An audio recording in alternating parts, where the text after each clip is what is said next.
Africa Content TV.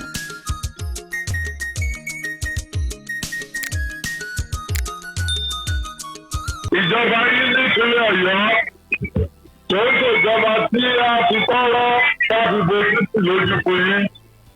À ń sọ fún yín tó bá ti jẹ́.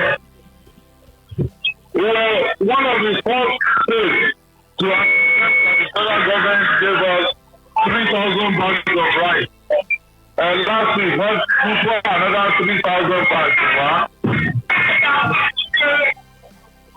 I stated it in my newsletter on the 10th of August. But we plan to distribute this food relief package to 200,000 households. Tó bá jẹ́ 3,000 bags sí federal government ti fi ránṣẹ́ sí wa, ká ní ká pín sí ọ̀nà 200,000. Bóyá ní agolo kan ládọ́dọ̀ ẹnìkọ̀ọ̀kan. If we had worked hard to make naysayers happy, they will still be the first to rush to social media to put. Welcome to African Content TV.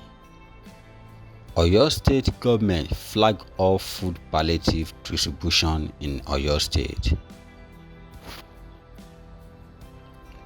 Oyo State government Governor Oluwaseyi Makinde flag off 7-zone food palliative distribution in Oyo Mini Stadium, Shaki Town Hall, Iseyin Local Government Hall, Ogbomoso, Seun Ogunlola Hall, Ọjà Igbo, Èrúwà Local Government Hall, Ibadan Left City, Ọ̀nà Àrà, Ẹgbẹ́dá Local Government Hall, Ibadan Main City, Mapo Hall,